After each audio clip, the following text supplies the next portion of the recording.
ഒരു ഹിന്ദു സംസ്കാരത്തിൻ്റെ ഭാഗമായാണ് പൊതുവെ കഥകളിയെ കണക്കാക്കുന്നത്. എന്താണ് ഹിന്ദു സംസ്കാരവും കഥകളിയും തമ്മിലുള്ള ഒരു ബന്ധം എന്ന് പറയുന്നത്?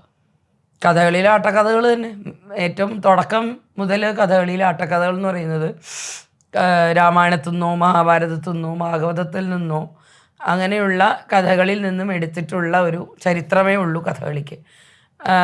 അത് കൃഷ്ണനാട്ടവുമായി ഒരു മത്സരം ഉണ്ടായിട്ട് അതിൽ നിന്ന് വന്നതാണെന്നാണല്ലോ പറയുന്നത്.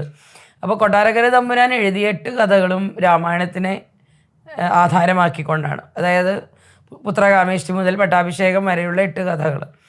അപ്പോൾ അങ്ങനെയുള്ള ആ ആട്ടക്കഥകളാണ് തുടക്കം. പിന്നീട് വരുന്നത് കോട്ടയത്ത് തമ്പുരാനാണ്. അദ്ദേഹമാണ് കഥകളിയിൽ ഏറ്റവും പ്രശസ്തമായിട്ടുള്ള കഥകളുടെ അല്ലെങ്കിൽ ഏറ്റവും ബുദ്ധിമുട്ടേറിയ കഥകളുടെ ഒരു കലാകാരന് പ്രവർത്തിക്കാൻ ബുദ്ധിമുട്ടേറിയ, അതായത് വളരെ ചലഞ്ചിങ് ആയിട്ടുള്ള വേഷങ്ങളുള്ള കഥാപാത്രങ്ങളുടെ കഥകൾ എഴുതിയ അദ്ദേഹം മഹാഭാരതത്തിനെ ബേസ് ചെയ്തിട്ടാണ്. ധർമ്മപുത്രർ നായകനായ ഒരു കഥയുണ്ട്, ഭീമൻ നായകനായ 2 കഥയുണ്ട്, അർജുനൻ നായകനായ ഒരു കഥയുണ്ട്. അങ്ങനെ അത്തരം കഥകളിലെല്ലാം നമ്മൾ കാണുന്നത് ഈ കഥാപാത്രങ്ങളെ തന്നെയാണ്.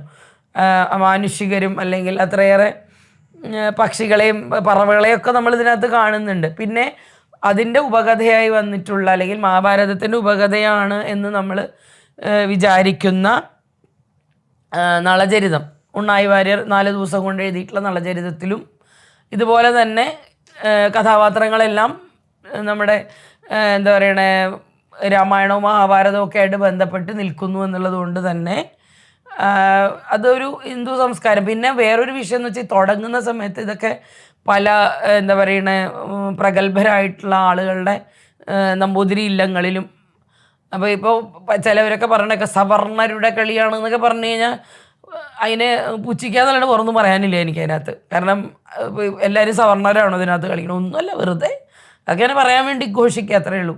അങ്ങനെ നിലനിന്ന് വന്നതാണ് കഥകളി എന്നുള്ളതാണ്. പക്ഷെ നമുക്ക് മഗ്ദലനമറിയവും മിശികാചരിതവും രമണനും ഒക്കെ കഥയായിട്ട് ഇപ്പോൾ വന്നിട്ടുണ്ട്.